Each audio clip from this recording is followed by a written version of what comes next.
Hey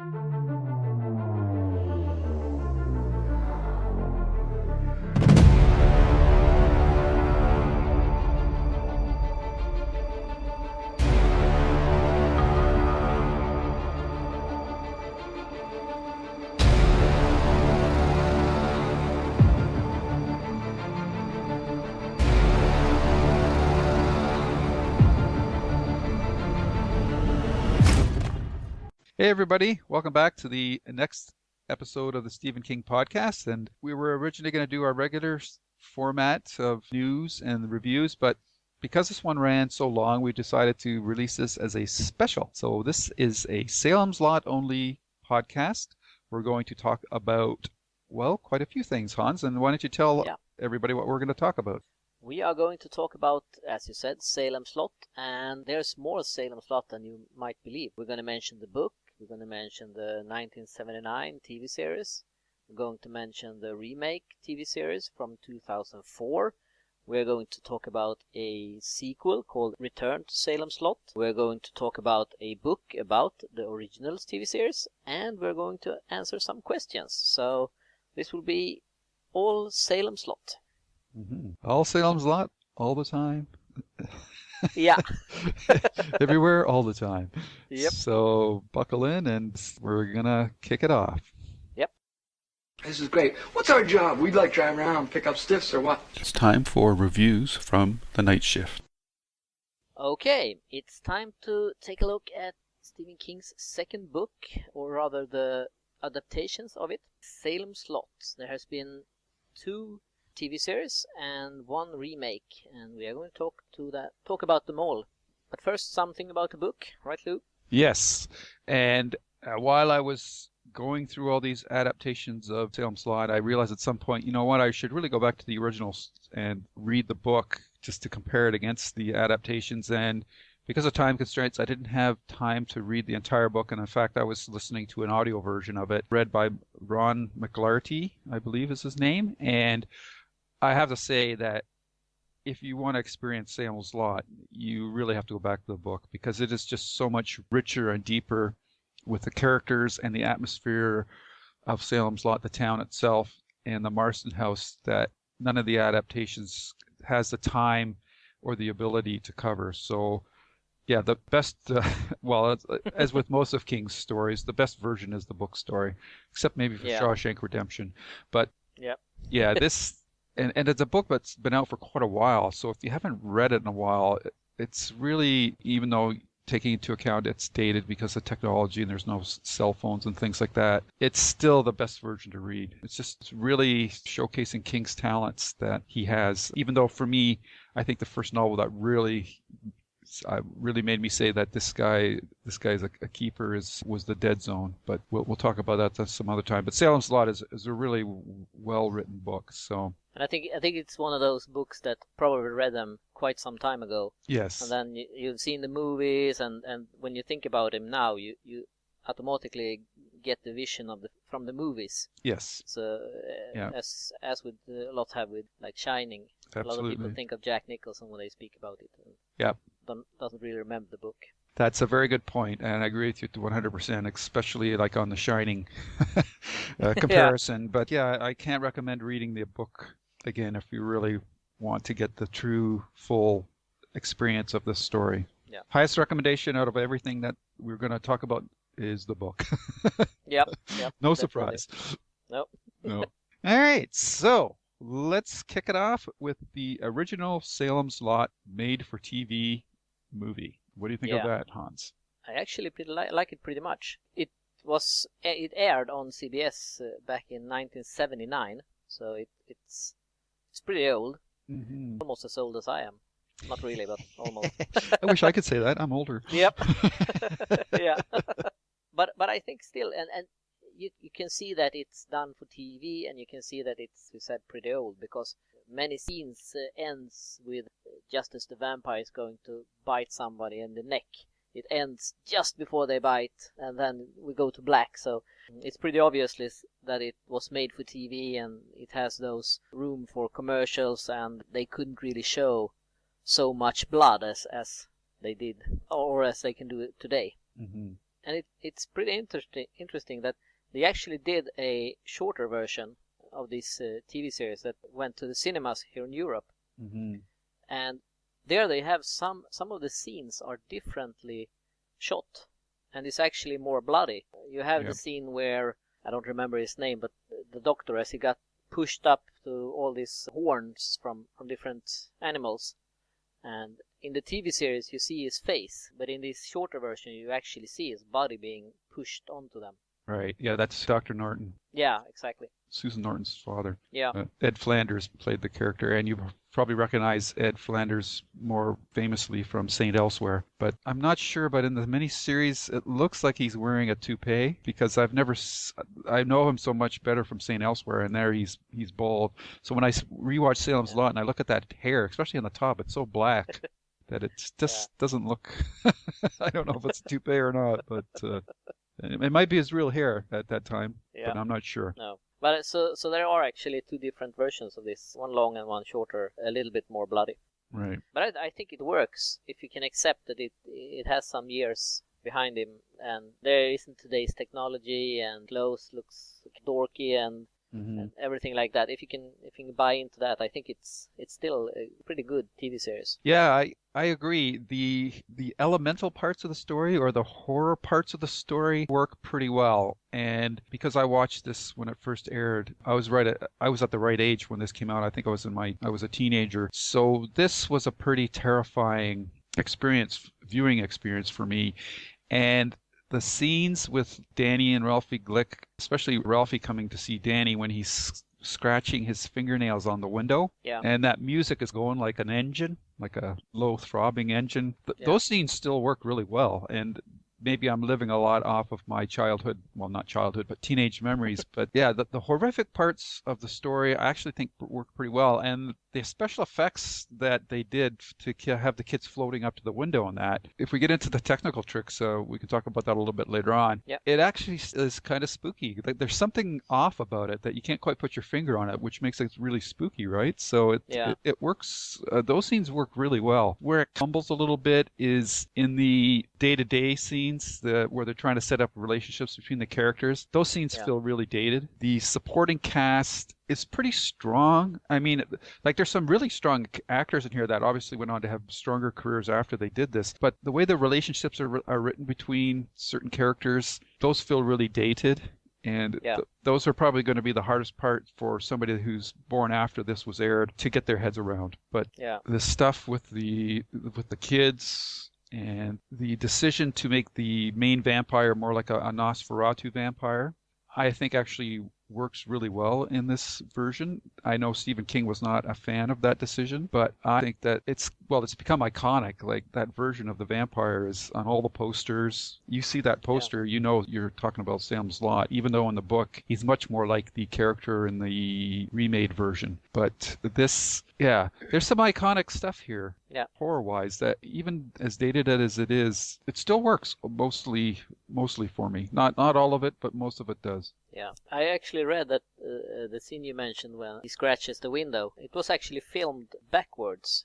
Yes. To give it that creepy look, so they had their tricks. Yes, they did. And I'll talk about it a bit more. I have that book, Studies in Horror Films, from Tobe Hooper's Salem's Lot, and they go into quite a bit of detail about how they did that, but I'll save that for a bit later. We just want to talk more about the actual movie itself. We have a pretty strong cast here. Big ones: David Soul, James Mason, Lance Kerwin, Bonnie Bedelia, Lou Ayres, and then there's a lot of great character actors here that I remember. Julie Cobb, Elijah Cook Jr., George Sundayza, Ed Flanders from St. Elsewhere, as we talked about before. Fred Willard is probably still wearing the plaid, still doing the plaid, or his pre-Herb Tarlick days. But so this is quite a strong cast, and overall they did a fairly good job. I think for me, the standout was obviously James Mason. I thought he was really good. And I also like, on my rewatch, I really appreciated Bonnie Bedelia's portrayal of Susan Norton, because her character is not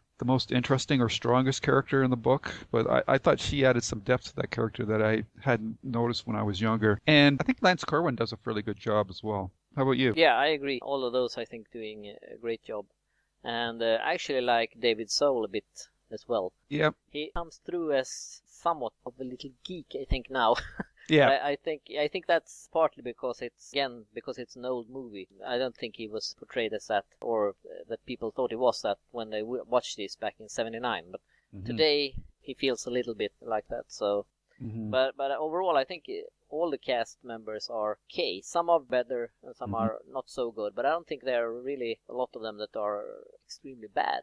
No, yeah, there's not really a weak link. No. You know, the actors are doing the best that they can with the material that they've been given, and you never feel that they're, except maybe that wife of Cully Sawyer, the secretary Yeah. at the real estate office. She's a little overdone, I think. Yeah, but I think again that's probably how she's done in the script. I don't think that's the actors No. overplaying it. Mm-hmm. So and I think that's pretty unusual because there are, as you said, there's a lot of characters, and we get this in 2 episodes, total of almost like 3 hours. Mm-hmm. So it's a long movie or series and a lot of characters, and I must say I am surprised that it kept such a high quality as it did, actually. Yeah, I mean, we're this thing's getting on 40 years now, right? Yeah. Yeah. So that's hard to believe. Yeah. I think one of my favorite non-horror scenes was the scene between James Mason and the constable, Parkins Gillespie, who played by Kenneth McMillan, when he asked him to bring in his suits. Yeah.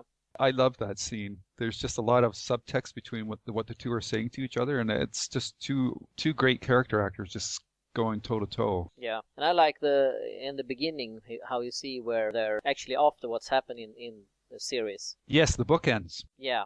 Yeah. So and there you have they have this holy water and it starts to glow. Yep. And that's also an example of how the technology in doing such stuff wasn't really as good as it is today, because that looks pretty lame. Mm-hmm. But I like those scenes, and I think that's mostly because when I first saw this Salem Slot, it was actually the shorter version that was aired in theaters here in Europe, and also the first one to be released on videotape. Right. So this full version wasn't actually available here until later on when it was released on DVD. So we only had the shorter version. So that was a bit of new material for me to see when the longer version was released. So right. And I think that added a dimension to the movie. Yeah. I think. Yeah. And going back to our comments about people's minds being clouded about movie version versus book version, I think it's really interesting that David Soul, who does a solid job as Ben Mears, physically he looks nothing like what the character is described in the book. so it's interesting that people, when they think of Ben Mears, they think of, I'm pretty sure that their mind goes to the David Soul's portrayal as opposed to Rob Lowe's. But Rob Lowe actually physically is a bit closer to Ben Mears, but even he's too good looking. Ben Mears in the book is a gawky guy, somewhat skinny guy with a head of black hair that's like a steel wool or whatever. So yeah. But David Soul doesn't look anything like, in my mind, if I read the book. Neither one of these actors really look like Ben Mears, which is fine. I just think it's kind of interesting, and when people think of that, they probably automatically have David Soul in their head when they're thinking about that character. Yeah. What other things can we talk about here? They left out a lot. This version leaves out a lot of stuff, and you understand that they have to compress things and that. But I missed the stuff with the bus driver. That was some of my favorite stuff from the book, as well as the stuff from the dump. Yeah. None of that's touched in this movie. And they never were able to show any scenes of Ben Mears as a child going into the Marsden house either. So that was kind of too bad. I wish that could have been made it in as well. They did that in the remake much more. Yeah. Generally, I thought the way the movie was filmed and that was fairly well done. Most of the special effects are adequate. I still think that the floating scenes with the boys, the Glick boys, works really well. Yeah. And I also like the one guy, the gravedigger, when he sitting in the rocking chair and he opens his eyes and they're glowing. That works really well too. Yeah. They did special effects in more easy ways that has made them much more practical. They survived more. They were in camera, yeah. They weren't CGI, like you mentioned the water glowing. That's pretty sure that's a CGI effect. Yeah. They would have called it an optical effect because I don't think CGI existed at that time. So that was an optical effect that was painted in afterwards. But Yeah, so like their eyes and that were all like contact lenses and things like that. So Yeah. that actually works quite well. And again, the design of the vampire very close to the silent Nosferatu type of Yeah. vampire, but I Yeah. think it works really well. Yeah. Yeah, he looks really scary, I think. Yeah. And, inhuman, which make him more frightened is here, I think. Hmm. He really is a vampire. Yeah. In the remake, you don't really know, and that's more where the vampire is going today with True Blood and every those Yeah. series. But in the original, he's a monster more. Like you can Yeah. see that he's a monster. So, Yes. but it would be very interesting to hear from someone who says like maybe 18 today and Hmm. seeing this old one and Yeah. seeing if they can appreciate it. Like, I mean, we still have memories from series that look like somewhat like this. Yes. So Yeah. we can appreciate that still, but it would be interesting to see what someone who doesn't think about it. Yeah, I'm pretty sure that they won't be as enthralled by it as we are. I mean, you just can't divorce your younger memories from stuff like this No. because this type of event, I mean, the same for me, like the other movie that sticks in my mind is from this time period was The Night Stalker with Darren McGavin. Like Yeah. that vampire, that was scary as heck back then. You know, Yeah. Yeah. you watch it now, it's pretty tame, but at the time you'd never saw anything like that on TV before, and it was like just, oh my goodness. Now, you know, like with True Blood and Game of Thrones and whatnot and Walking Dead, blood and gore is nothing. But back then, they had to leave a lot to your imagination, and sometimes that can work better than being very explicit with the Yeah. gore. And Yeah. it's in a lot of instances here, I think it does work. Once in a while, it would have been nice to see a little more explicit gore, but in general, for the time period and for the restrictions of TV at that time, they did a really polished job with this script. And when you look at this cast, man, it's just unbelievable, all the actors they got for this. It's really quite amazing. Yeah. And I think maybe it was easier to get them back Sure. then because they weren't that famous. So this was a big thing for them. Yeah. Compared to where they are today. What was your biggest disappointment with this version? I think it was some of the scenes where it was too obvious that this was an old TV series. Like when they do this, they freeze the image just before they go into commercial. Like when they are going to bite someone in the neck and they freeze the picture when it's like a couple of centimeters from the neck and All right. then we have some black. It interrupts the flow of the watching it. Right. So I think that was most disappointing with it. But mostly I was happy that often when you see a movie and you like it, and then or in this case a lot of years pass, you have this memory of how you liked it, and then you Yep. see it again and you realize, oh man, this is crap. Yeah. And I was very very happy that I didn't feel this with Salem Slot. I actually enjoyed it. Yes. And I think that comes down to the fact that the main core of characters, Ben Mears, Mark Petrie, Richard Straker, Susan Norton, you believe those characters. And they seem to have especially like obviously not Straker, but the main good characters, they feel like real people, even though, you know, it's the times that they're in are a little bit dated, but there seems to be real emotions and attachments between those characters, and you can like these characters. Yeah. So that's the part of of this version that still drives the story and makes it work. And James Mason just adds the British evil Hannibal Lecter and Anthony Hopkins vibe to it. Yeah. That always seems to work, and that quality seems to be timeless in movie, villains, cinema stuff. That really works well here too. So James Mason is just so dry in this. Stop, holy man! We'll cut the boy's throat. Back, holy man, back, shaman! Back, priest! What would you give for this miserable boy? What do you ask? What would you give to reprieve him this night, to save him for another night? What do you want? The master wants you. Throw away your cross, face the master, your faith against his faith. Could you do that? Is your faith enough? Then do it. Yeah, he's just awesome. Yeah. What was your disappointment? My big disappointment on the rewatch, and at the time, obviously, they couldn't know where Stephen King was going to go with the Father Callahan character.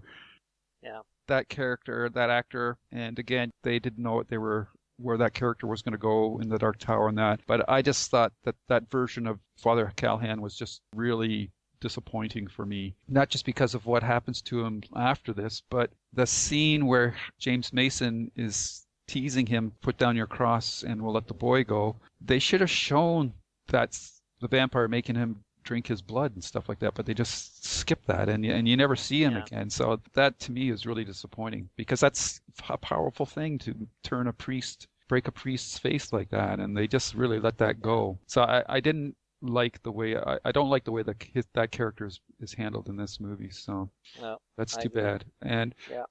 And like you, for my favorite parts, like I said, the horror parts still hold up fairly well. I think the first boy coming to the window and scratching on it works really well, and the smoke going backwards, which is really cool, and the eerie effect. But I really like the bookends, the opening and the closing scenes, and you wish that. I don't know if that was the intent. It's not really discussed in the making of book either, but it really felt like they were trying to set up the potential for a sequel or a series or something like that. And I'd still love to see it today. Is Ben Mears and Mark Petrie, what did they do after the events of the Salem slot? Did they continue hunting vampires or whatnot?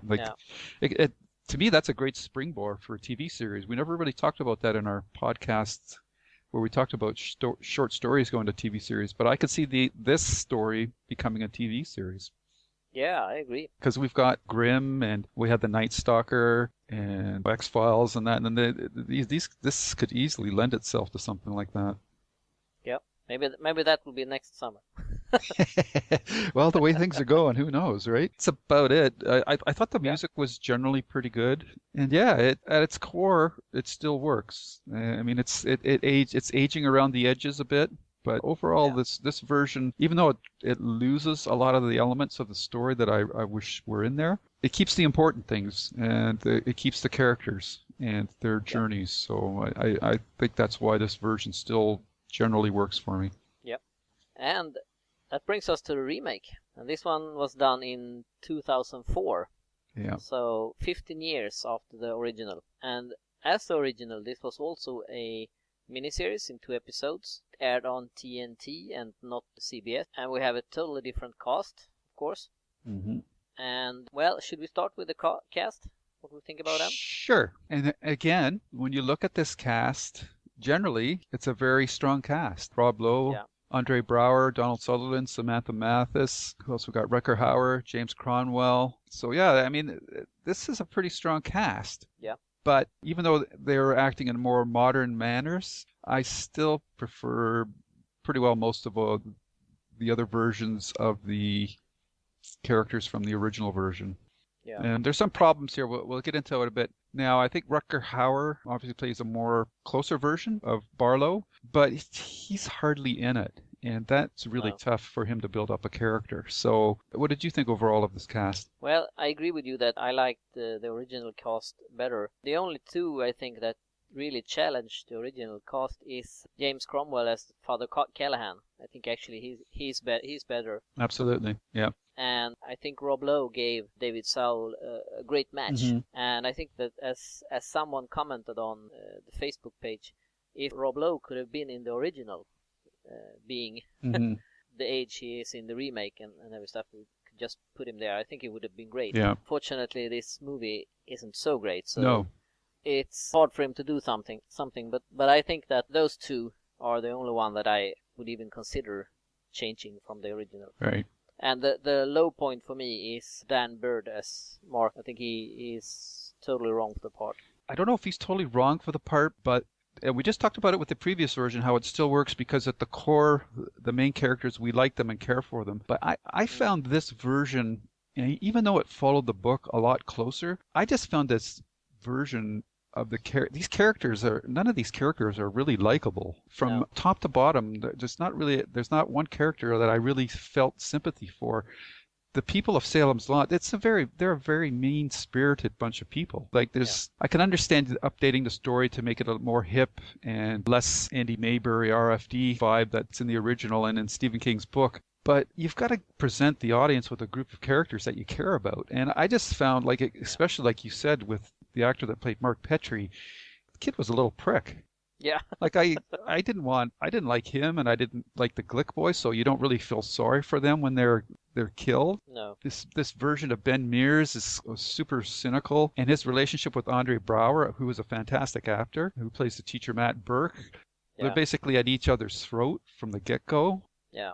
And I actually think Samantha Mathis, Bonnie Bedelia, she does a fairly good job, but there's no chemistry between her and Rob Lowe, their characters at all. No. They feel totally wrong together. Yeah, boy, Donald Sutherland, he's done some great acting, but in this one, he's got this big white bushy head of Yeah. hair and a big white bushy beard, and he comes across like a demented Yeah. Santa Claus. Just put a red hat on him. So it's a very weird dynamic for me with this one because it has a lot of the stuff that I really like. It's got the stuff with the bus Yeah. driver, which I think is just really cool. It's got the stuff with the dump, though that one character, is it Dud Yeah. Rogers, I think.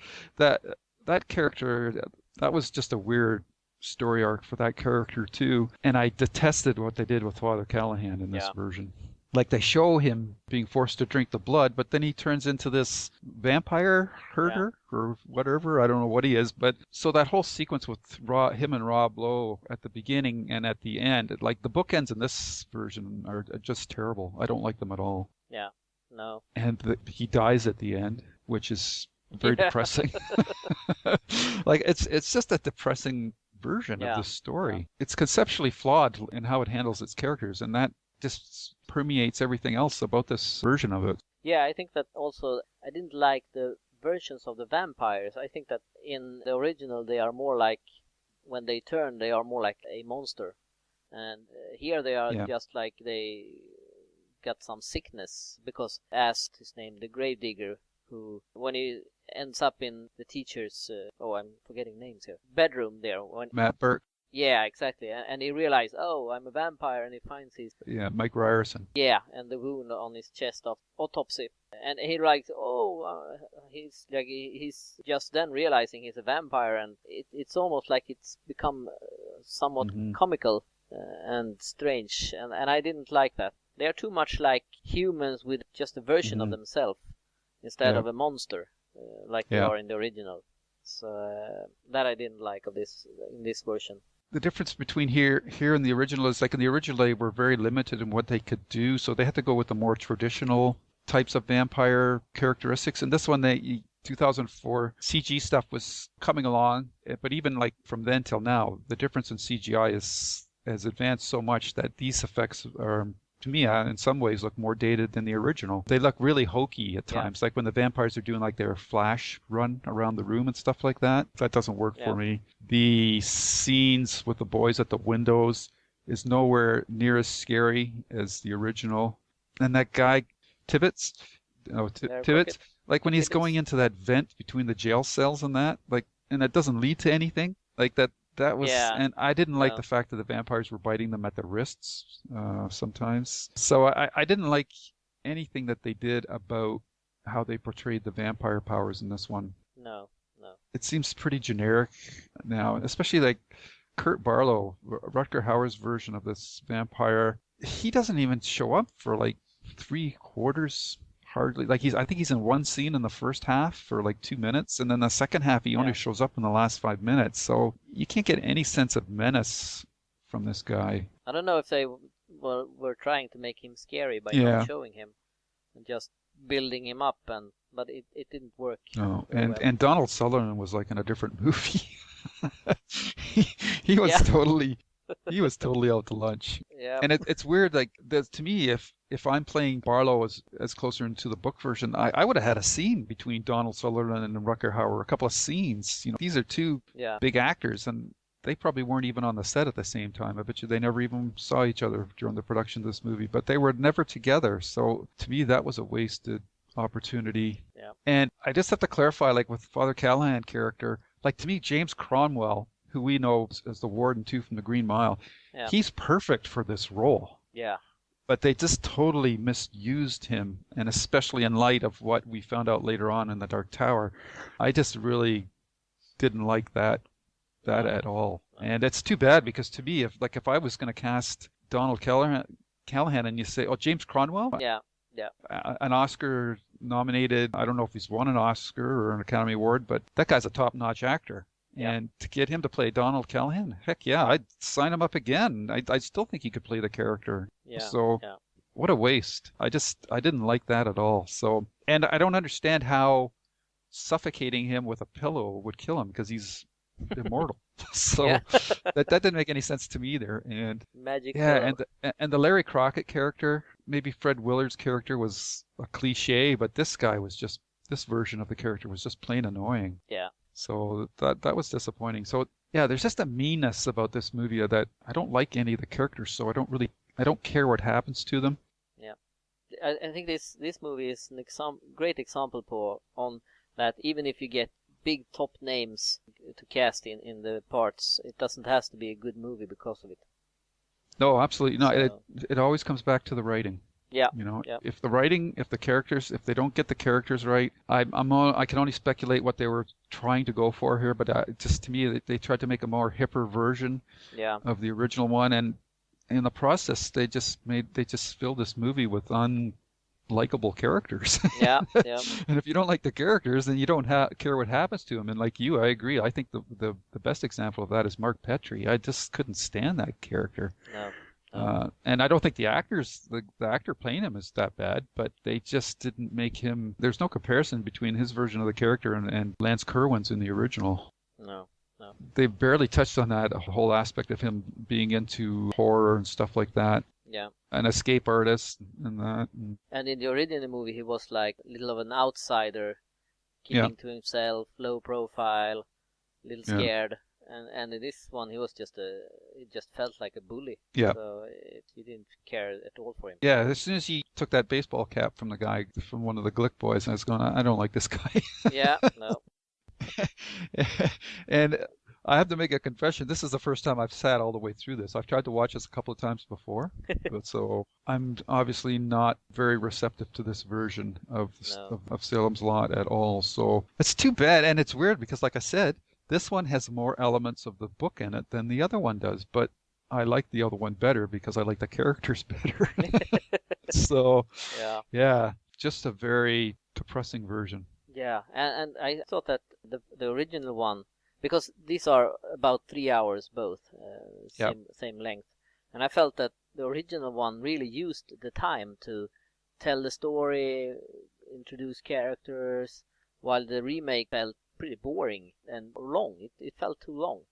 So I think the original took use of the time better than the remake as well. Yeah, though I have to say this version had a better sense of dread about it, or tension, than the original one did, because the original one didn't really get going until the second half. You didn't really get any tension until near the end of the first half. This one had tension going all the way through it, but the problem was it doesn't matter if you don't like the characters. So that's all I got to say on that. I definitely prefer the original to this one. Yep, same here. And we actually asked on Facebook how other people thought about it. And we started with James Mason versus Donald Sutherland. Mm-hmm. And Mason won that one big. Okay. A few liked Sutherland, not many, but a few. Mm-hmm. Old Mark versus New Mark. I'm sorry, I don't remember the actors' names. Refer to them like old and new. Mm-hmm. And everyone said Old Mark. Yeah. So we were pretty like everyone else there. Mm-hmm. David Soul versus Rob Lowe. Like we said also, most like David Soul, but a few like Rob Lowe. Mm-hmm. And someone even said that they want to put Rob Lowe in the original movie. So would be an interesting experiment. And I think maybe someone who has too much time could cut together a version of that. Put Rob Lowe's head on David Soul. And then at last, Old Barlow versus New Barlow. And there was 100% for Old Barlow. Right. So sorry, Rutger Hauer. Mm-hmm. Nobody liked you in this part. Yeah, and it's funny, in the time between the original version and the remake version, before we got into the Twilights and all these other vampire shows, I think most people would have said that if they do a remake, I'd like to see a version that's closer to the book version of Barlow.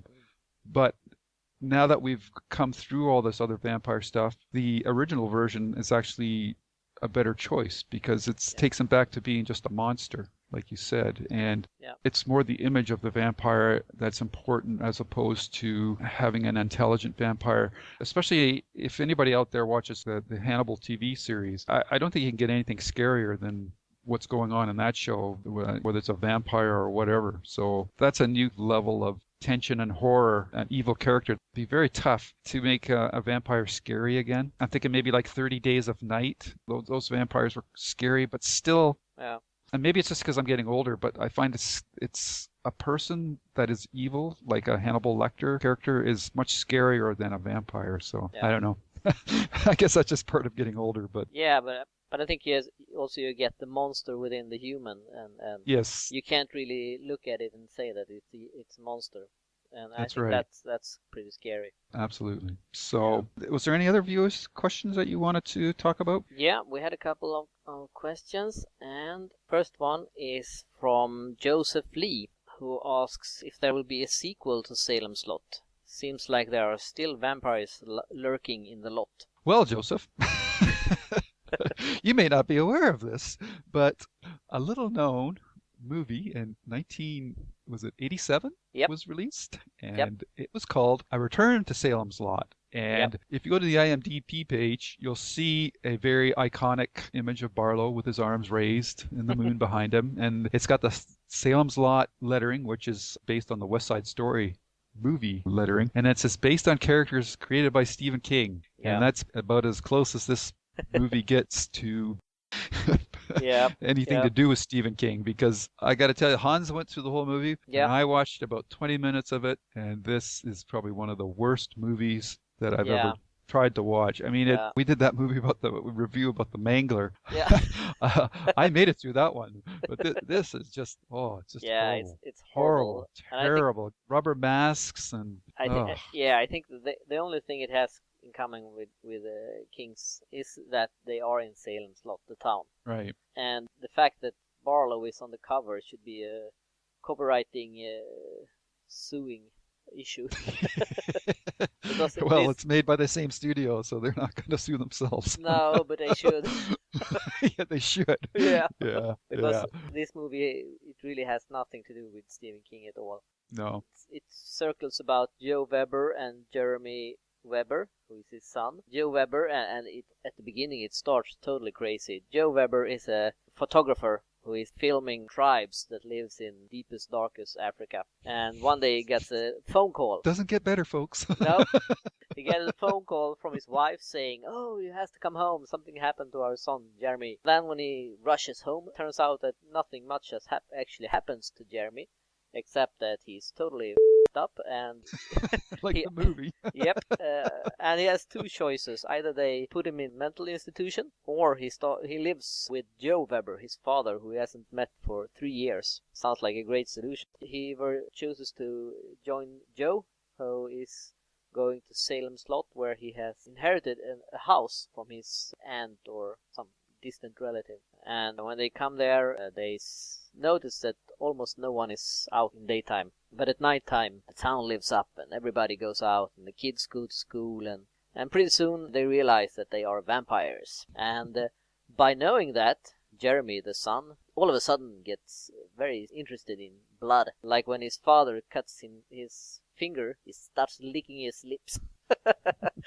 It's so corny. I'm sorry, but anyhow, the vampires want Joe, who documents tribes in deepest of Africa, to write their Bible, vampire Bible. And so they try with different tricks to keep him in the town. And his son falls in love with a vampire girl, and well, you can hear for yourself. And then there's a vampire lurking in the woods, and he looks like, well, if you have seen the Muppet Show or the Sesame Street, you know pretty much what I'm talking about. It's a horrible, horrible doll, I think they've used. But he's lurking in the woods, and cops stop people who go through town at night and offer them to the vampires because they are keepers and helping them survive. And well, that's pretty much the movie. So now you don't have to see. Yeah, I totally recommend skipping this. Yeah. I don't care how diehard a Stephen King fan you are. This is just a terrible movie. I mean, the lead actor, Michael Moriarty, you probably remember at one time was the lead on when Law and Order first started. So he's a solid actor, and there's some other characters in here too that you'll recognize from character actors again. Samuel Fuller, if you see him, you'll know him. But yeah, it's just a terrible movie. Yeah. And sadly, at the heart of it, the idea that all these people living in Salem's Lot are actually vampires and are trying to make a community out of it. That's an interesting idea, but this movie just doesn't even make an effort to do anything with it at all. So what can I tell you, Joseph? There is a sequel. Maybe that you want an official sequel. Well, it's from the same studio, but I know what you're saying. And as we mentioned with the original version, with the bookends, I would love to see a series or a sequel based off of those bookends to see what Ben Mears and Mark Petrie are doing in the world after that. So Charlie McGee's getting another chance. And as we did in our podcast about other material, short stories, there's not much there left for them to do. So they might start looking at making sequels to some of these things. Yeah. So I'd be all for it. I think it would be a great springboard. And I would like to see them not redo the original Salem's Lot to launch this, but just pick up the story from there, and then maybe through the course of the series do like flashbacks to what happened in the original Salem's Lot story. That way, because we don't need to see the Salem's Lot story itself done over again, but it would be cool to see just like flashbacks of important moments from the original story. So we'll have to see. And this return to Salem's Lot is, besides Lawn Mover Man, I think this is the worst use of King's name. And I'm a little bit surprised. This is worse. Yeah, and I'm a bit surprised that King didn't sue them for this. He did for the Lawn Mover Man, and they actually had to remove his name from it. So I think he should do that with this one as well. Yeah. Yep. More question. Larry Siminski, are you going to discuss the Salem's Lot info given in the Dark Tower? Kind of touched on that when we were talking about the remake. Yeah. Oh, and the original as well, but yeah, I really like Father Callahan's story after Salem's Lot. So, and it was cool that King incorporated that story into the Dark Tower mythos with making vampires a real thing in that. So I'm not quite sure. Like the question's pretty general, so I'm not. Unfortunately, I don't know if there's something specifically that Larry wanted us to talk about. But I really liked Father Callahan's arc and his chance at redemption. In the original story, he saved the boy, but he lost himself. In the Dark Tower, he saves Jake, but he doesn't lose himself, and he redeems himself. So I thought that was a fantastic character journey for that character, and I really like that quite a bit. And speaking about sequels, King has also said that because he gets questioned if he's going to write a sequel to Salem's Lot. And for him, the sequel to Salem's Lot is the 5th Dark Tower book. So as far as we know, he's not going to go back and write a sequel to the Salem's Lot. Yeah, I would be very surprised too. I don't see him doing it, but like we said now, I could see some sort of TV adaptation continuing that story. But yeah, I don't think he'll go back to that. He covered a lot of stuff in this Salem's Lot and the Dark Tower, and I think that's put to bed as far as he's concerned. I agree. Okay. So 3 movies, and how many would you recommend people to see? I think definitely the original and the updated version are worth seeing. And I'd be interested to hear from our viewers, depending on your age. It'd be very interesting to see if the older listeners prefer the original and the younger listeners prefer the remake. It tickles me pink when you listen to Star Wars fans say how bad the prequels are. But when you talk to younger Star Wars fans that grew up with the prequels, they prefer them to the originals. They said the original ones are too slow and boring. So, I would not be surprised if younger listeners would have basically the same reaction to these two versions. But it would be interesting to hear what they say. Yeah, let's hope get some comments on that. Probably the Return to Salem's Lot will get the most viewers now because everyone can't believe that it's so bad, as we have said. They have to see it for themselves. It's Plan 9 from Outer Space bad, so there you go. Yep. Okay, let's move on to, you read a very interesting book about the original. Yes, I've got in my hand right now, actually. I believe it's a line of books from Centipede Press called Studies in the Horror Film, and this one's entitled Tobe Hooper's Salem's Lot, and it's a book that has been put together by Tony Earnshaw, and it's 187, 89 pages, and It's printed on really glossy, thick paper, and that's not just the covers, but it's every page. So it's chock full of pictures, behind-the-scenes pictures from the making of the 1979 version of it. And some of them are in black and white, some of them are in color, a lot of candid shots of the actors and the producers, and it gets in, and some of these are publicity stills. And there's also a section that you would really like, Hans. It's got like all international posters for, and these are all usually 2 spread page full color reproductions, lithos. They're very nice. There's some really cool ones in here. There's ones from. Are they very different? Yes, there's a traditional one that you know, that from Warner's Home Video, with Nosferatu Barlow with his arms raised and the Marston house and the moon underneath him. And then there's a reworking of that. Roger Stein did one for Cinefantastique in 1979. It's just really a gorgeous picture. There's posters from Spain, France. Oh, there's even one from Spain for a Return to Salem's Lot. And they're basically variations on the Nosferatu vampire with the Marston house. There's Italian and Japanese, and these are really cool. And then there's, I assume it's the author, he's actually gone to Ferndale, California, and he's taken pictures of the iconic locations that you will remember from the original for comparison shots. Like he'll show, if you remember where Ben Mears drives up to the Marston house the first time, there's that white fence. Yep. He's got a shot from the movie of that, and then underneath it he's got a shot of present day of that same fence, and then he's got a shot of where the Marston house stands, and then of course it was just a shell that was built around a house that was standing there, and then you see the Marston house, and then you see what the house is behind it, and it's just like a little white cottage, which is kind of hilarious. And then the cemetery looks exactly the same, so that's a cool shot. And these are all in color. Downtown pictures hasn't changed a lot. There's a picture of those hedges. I don't know if you remember those hedges that he drives by that are downtown. They look like ice cream cones. Yeah. They're still there.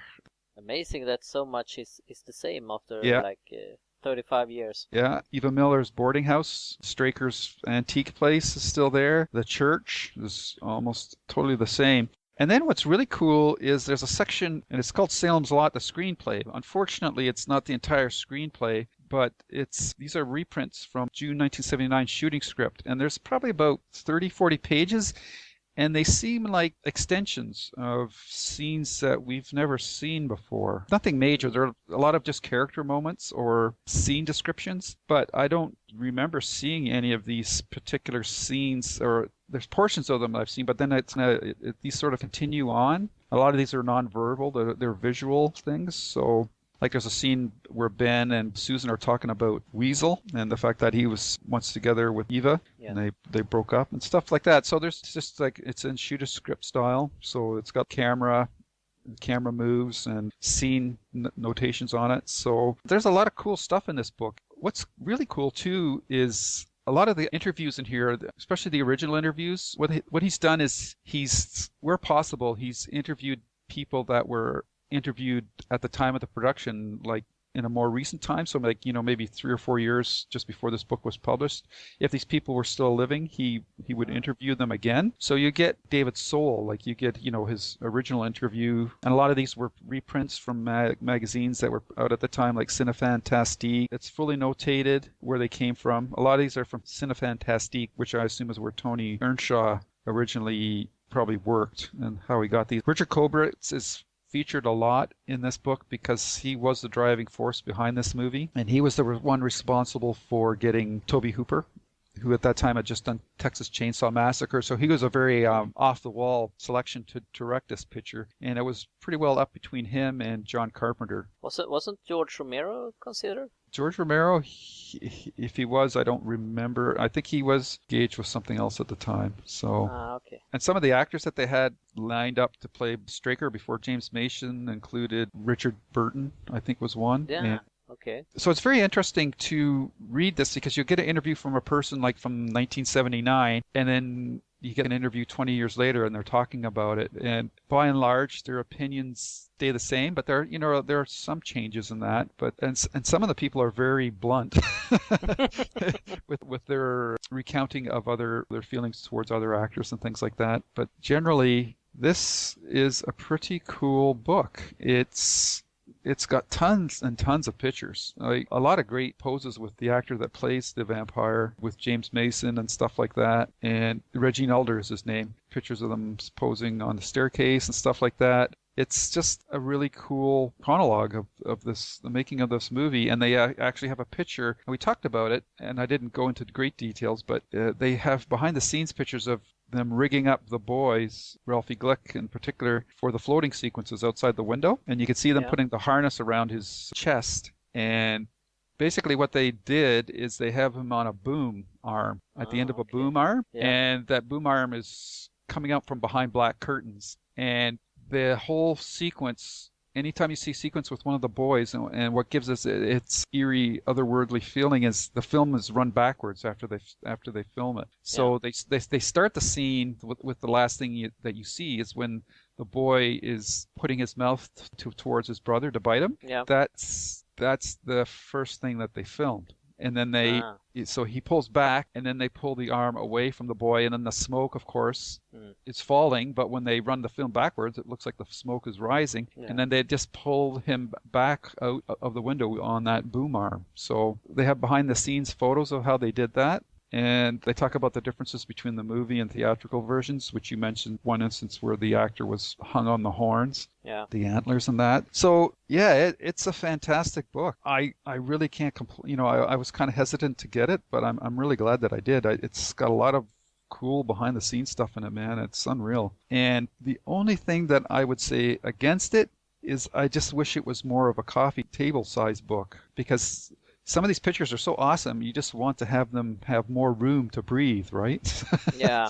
So it's definitely worth getting. If you're a big Salem's Lot fan or a movie fan, Stephen King fan, this book is definitely worth getting. It's printed by Centipede Press. I haven't looked lately on Amazon. I know like the list price was 40 something, but I got it for quite a bit less. So I think it was like closer to 30. But yeah, it's definitely worth getting, I think. I really like it. If it was just bigger, that's the only thing I could really say against it. But the paper is thick, and yeah, this awesome pictures, and those script pages, and a lot of behind the scenes discussion about the production of the movie as well. So I wouldn't put it in the same class as the art book that we talked about, but it's definitely worth getting. So yeah, I really was happily surprised with this. Enjoyed reading all this stuff quite a bit. If you're into movie making tidbits, this is a book right up your alley.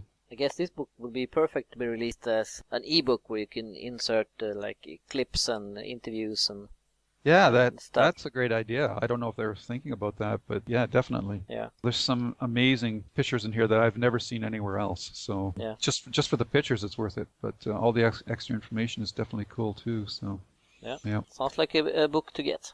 Absolutely. Yeah. Okay, and that is what we had about Salem's Lot. If you don't have any extra.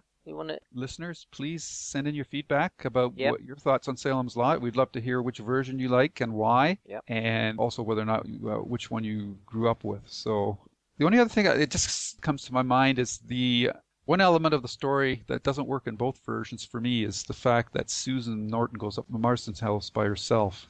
Yeah, no. I don't buy that in either version. No. And it's kind of funny that David Soul's driving around in that yellow Jeep in the original, and she's got a similar one in the remake. So I don't know if that was a nod to the original or not. And it's kind of funny because in the remake, those guys all drive up to the house, and they drive right by the Jeep, and it's not that far off the driveway. They don't see it, right? I kind of got a kick out of that. But yeah, that just came to my mind. Yep. So it's still a powerful story, and the book is awesome. Like it's really, I think at this day and age we have a tendency to, if we revisit something, we just do it as a movie or something, but the book is so much better than any of the other versions. Yep. I'd love to see a continuation of the Ben Mears, Mark Petrie story. Yep, that would be great. Mm-hmm. Okay, that's it for Salem's Lot. In the next podcast, we are going to talk about Mr. Mercedes, Stephen King's latest book that's been out since June 3rd, I think. Mm-hmm. So when we are talking about it, it will have been out in about a month, and most of you will probably have read it. Mm-hmm. So with all that, I hope you've enjoyed our show. And remember, while you're out there waiting for the next podcast to come out, stay safe. But stay scared.